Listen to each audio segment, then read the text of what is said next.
Salutations.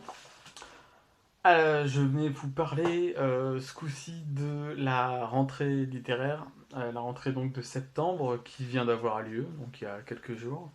Donc la rentrée c'est toujours très particulier parce que pour les libraires, hein, pour les gens du livre en général et les libraires en particulier, ça donne lieu à différents sentiments. On a très envie de découvrir plein de choses. Malheureusement, ça génère une frustration qui est abyssale, puisque vous avez quand même pas loin de 600 romans qui sont publiés comme ça, de façon chronique chaque année en début d'année scolaire. Bon, on se rend compte que on n'a pas le temps d'en lire le dixième, quoi, tout simplement. Et on réalise aussi que si on en lit ne serait-ce que le centième, on serait parfaitement satisfait et on serait même très heureux que ne serait-ce que le centième soit pas de qualité, mais que le centième nous plaise. Ça ferait 6 bouquins de qualité, ce serait super. Alors des bouquins de qualité, vous allez en avoir, vraisemblablement. Cette année, donc, c'est 581 romans qui paraissent. Donc 20 de plus, j'ai mes petites fiches, hein, parce que je suis pas. Voilà, je fais un peu mon pujadas de pacotille, hein, voilà. Donc c'est 20 de plus que l'année dernière, 390 français et 81 primo-romanciers. Donc en fait, c'est toujours un peu ça, c'est-à-dire que on tourne un peu autour de ces chiffres. Alors des fois c'est un peu plus voilà, des fois c'est 575, on se rend compte que les éditeurs ont un peu chargé. L'année suivante, ça va nettement mieux, c'est que 543, donc c'est sûr que ça change absolument toute la donne. Non, on se rend compte que bon, c'est assez fou comme façon de distribuer les choses, mais malheureusement, c'est un peu comme ça. On a pris le pli, donc ça va se passer. Enfin voilà, ça se passe comme ça. Ça m'a pas attendu pour. Voilà, comment dire, le marché du livre ne m'a pas vraiment attendu pour fonctionner comme ça, et je crois pas vraiment qu'ils attendent mes conseils pour changer quoi que ce soit à leur façon de fonctionner. Mais le truc un peu fou, c'est que bon, on fait énormément de livres, puisque bon, même s'il y a des livres, il y a des auteurs derrière chaque livre, on fait énormément de livres parce que le livre c'est du papier, ça coûte pas très cher, donc on publie énormément. Et comme le livre est un secteur en crise, quoi que l'on puisse en dire, on publie de plus en plus. À croire que les gens aussi liraient de plus en plus, ce qui est faux.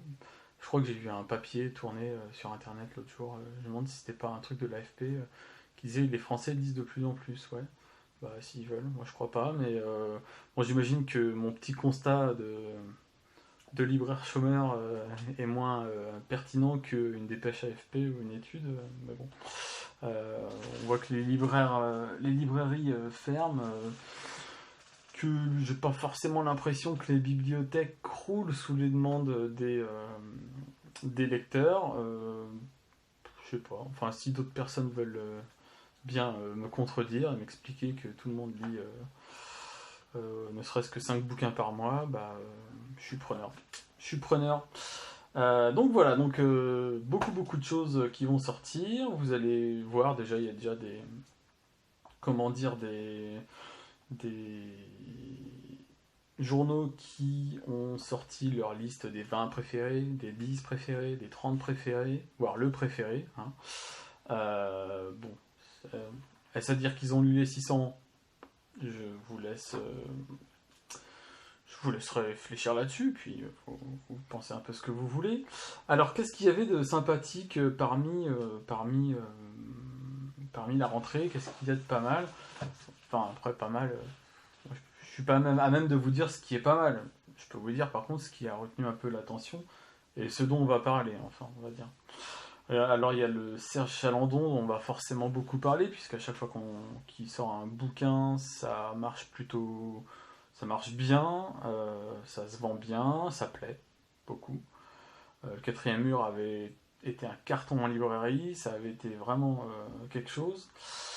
Le précédent, moi je l'avais lu, je l'avais trouvé sympathique sans que ce soit non plus un truc de dingue, et d'ailleurs il s'était pas vendu plus que ça.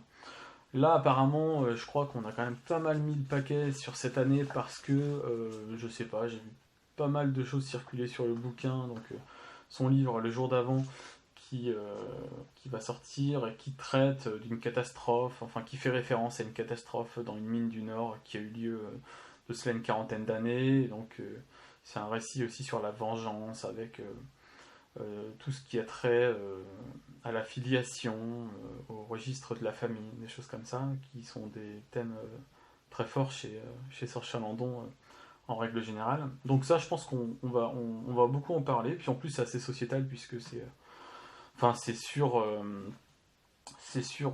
on évoque une catastrophe qui se passe dans le milieu du travail. Et c'est vrai que bon, le milieu du travail aujourd'hui est quand même particulièrement pointé du doigt puisque bah, le travail, on ne sait plus trop ce que ça vaut, on ne sait plus trop ce que ça signifie. Et on voit bien avec l'ubérisation de la société qu'il y a il y a une, comment dire, une, une recrudescence de jobs vraiment précaires, quoi. Quand on voit les gars sur un vélo, les coursiers là, qui ont aucune sécurité sociale et qui bossent comme des dératés pour 3 francs 6 sous, et dès qu'ils se bouffent une caisse et qu'ils se pètent l'omoplate ou les dents, c'est pour leur frais. Enfin, on voit qu'il enfin, moi, je sais pas, moi, ça fait un peu écho à ça, donc je parle de ça, ça se trouve, je digresse complètement, et voilà. Parmi les choses qui avaient l'air intéressantes aussi, il y avait le Eric Reinhardt. Hein. Alors moi, Eric Reinhardt, j'avais lu L'amour et les forêts, j'avais trouvé que c'était un livre super, vraiment très intéressant. Je trouve que je lis assez peu de français finalement, et je trouve que parmi les français, il a vraiment... il a une écriture, il a un style, je trouve que c'est très chouette ce qu'il fait. Et L'amour et les forêts m'avait vraiment scotché, j'avais trouvé ça vraiment très très bien, et j'aurais bien aimé lire le dernier qui apparaît, mais par contre j'ai pas encore eu l'opportunité de mettre la main dessus. Donc ça c'est donc le Chalandon, c'était chez Grasset. Le Reinhardt, c'est chez Gallimard, tout comme le Orhan Pamuk qui va sortir. Chez Actes Sud, on a Kamel Daoud et Don DeLillo. Donc Kamel Daoud, c'était celui qui avait fait Meursault contre-enquête, entre autres, et qui était une espèce de suite, enfin un hommage suite à l'étranger de Camus, bon, et j'ai pas lu, hein, donc je peux pas vous en parler, mais ça avait beaucoup plu, pareil, ça s'était énormément vendu, ça avait pas trop plu à certaines personnes qui avaient décidé de lui mettre une fatwa dessus, donc voilà. Et donc voilà, il sort un nouveau bouquin. Bon, Don DeLillo, c'est l'écrivain américain qu'on ne présente plus, et que je vais certainement pas vous présenter puisque je connais pas assez sa vie pour vous donner un descriptif assez pertinent sur la chose. Donc, Wikipédia est votre ami. Et voilà, sinon il y a Richard Rousseau, c'est chez Quai Voltaire, ça, si je dis pas de bêtises. Donc écrivain américain, très chouette. Et puis on a la pavasse de la rentrée. C'est Jérusalem de Alan Moore, traduit par Claro, édité chez Un Culte. J'aurais bien demandé en service de presse, mais il fait 1200 pages. Et sachant que moi, passer 300 pages en général, faut vraiment que le livre ait une botte à mort pour que je le finisse. Je ne trouve pas pertinent de demander un exemplaire à l'éditeur. Au demeurant, c'est un petit éditeur qui, il me semble, si je dis pas de bêtises, a déjà eu des petits problèmes par le passé vis-à-vis des finances, et on n'est quand même pas là pour plomber les finances des petits éditeurs. Donc moi, je vais vous présenter les livres que j'ai demandés et que j'ai reçus, et qui, je pense, j'espère, vont me plaire. Et donc je vais vous les présenter très sommairement. Et pour ça, on se tourne vers la petite pile. Alors, en premier, j'avais demandé chez Seuil Ron Rash, parce que j'ai jamais lu de Ron Rash. Et j'avais une collègue qui en a lu beaucoup, qui a beaucoup aimé. Et j'avais énormément de retours de clients qui disaient c'est incroyable, c'est très bien et tout et tout. Donc j'ai déjà lu, mais je vais pas en parler, j'en parlerai plus tard.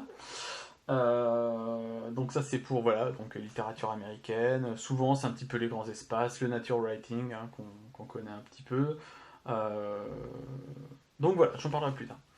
Donc ça c'est pour Ron Rash. Après c'est donc édition du Seuil. Après c'était le tripode. J'ai demandé 2 trucs au tripode qui avaient l'air très sympathiques.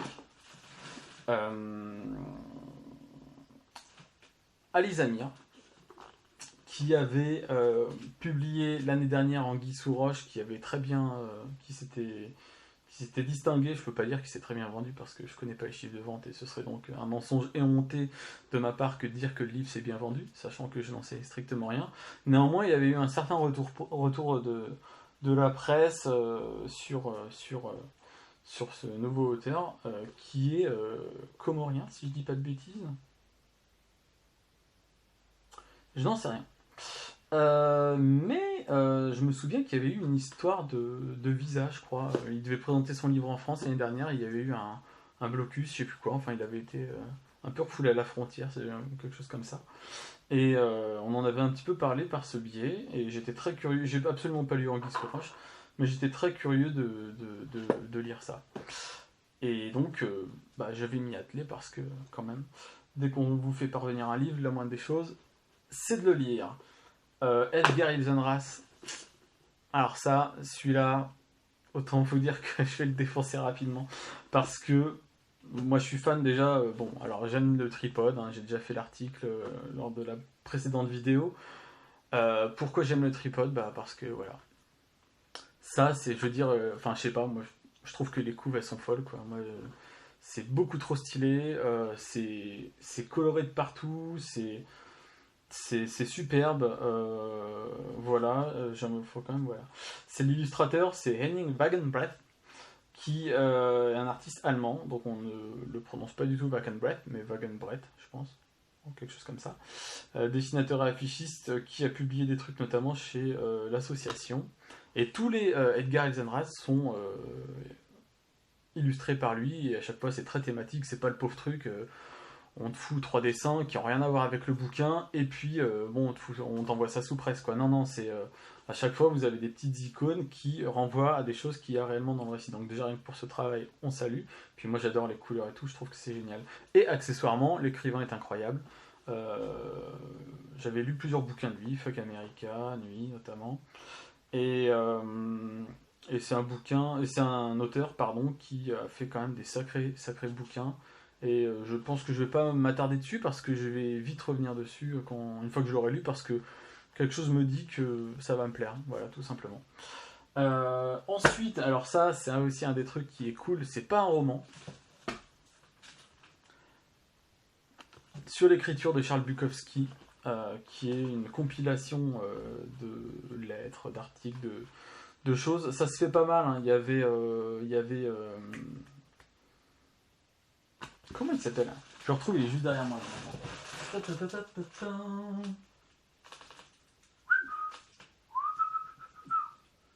Merde alors.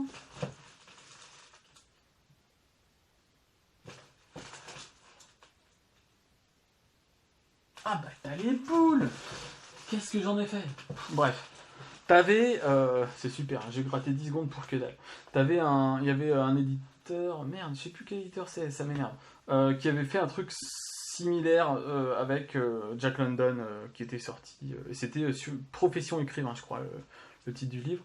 Et pareil, c'était un condensé de lettres, d'articles, de choses comme ça, où on traitait de l'écriture. Parce que bon, forcément, les grands écrivains aiment bien évoquer ce qui est un peu...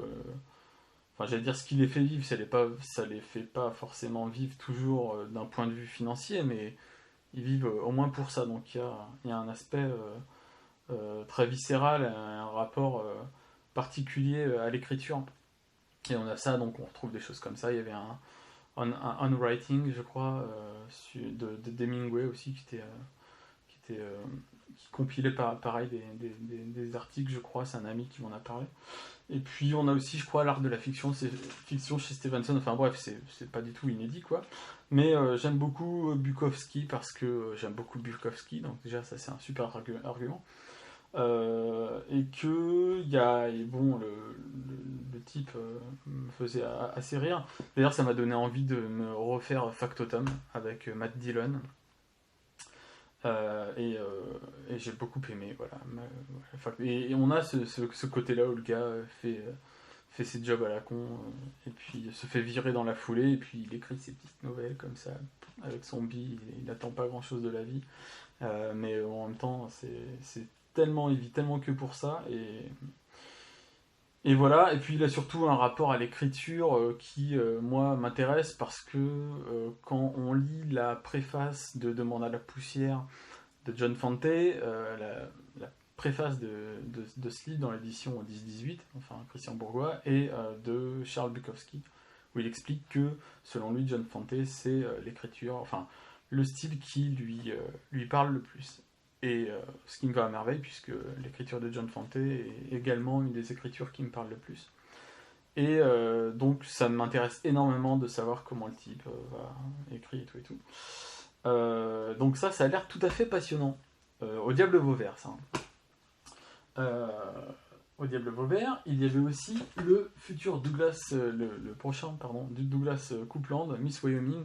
Douglas Coupland, qui est un auteur canadien, qui a écrit pas mal de choses, et dont l'œuvre phare, l'œuvre référence, on va dire, est Génération X, qui est un ouvrage que je n'ai absolument pas lu. Néanmoins, j'avais lu... mince J'avais lu son avant-dernier, La pire personne au monde, et puis j'en avais lu un autre, J-Pod, ouais. J-Pod, qui était sympa, qui était sur le domaine des jeux vidéo et tout, pas mal. Joueur 1, je l'avais entamé, il m'était tombé des mains, ça m'avait pas trop botté. Et donc, non, moi j'ai bon espoir pour ce petit Miss Wyoming qui va être sympathique. Donc, autant dire que Douglas Coupland et Charles Bukowski, la rentrée du Diable Vauvert est pas mal du tout. Et enfin, last but not least, c'est la rentrée Terre d'Amérique de Albin Michel. Alors ça, c'est voilà, ça c'est les trucs qui vont complètement me saucer. Celui-ci, on ne peut pas ne pas en parler et de toute façon, je pense qu'on va beaucoup l'évoquer parce que outre-Atlantique, on l'évoque énormément et on comprend pourquoi quand on voit le petit bandeau rouge. Parce qu'un bouquin qui est prix Pulitzer et National Book Award, forcément, ça cristallise l'attention.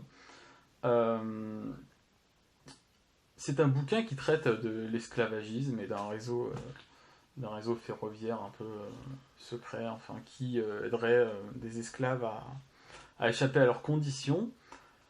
J'en suis à peu près une centaine de pages. C'est assez costaud, faut y aller. Hein. Faut y aller. Voilà. Mais ceux qui ont aimé 12 Years a Slave, par exemple, de Solomon Northrop, devraient aimer, enfin tout ça, tout ce qui a trait à la condition noire, et puis l'esclavage. Et puis on a Claire V. Watkins, Les Sables de l'Amargosa. Et donc voilà, pour l'instant, alors ça j'avoue ne pas savoir grand chose sur ce bouquin, mais je sais que je vais le lire parce que j'adore Albin Michel. Collection Terre d'Amérique, je suis pas fou de tout ce que fait Albin Michel, mais Terre d'Amérique, sincèrement, il y a des trucs qui sont vraiment superbes. Faut y jeter un œil. Et puis voilà, c'est un peu tout ce que j'ai à raconter. Donc moi je vais un peu essayer de faire les choses proprement, à savoir de lire les bouquins avant d'en parler. Et je n'en parlerai effectivement que si je dois en parler en bien, pardon, parce que si c'est pour débiner, c'est peut-être pas la peine de perdre son temps à faire une vidéo.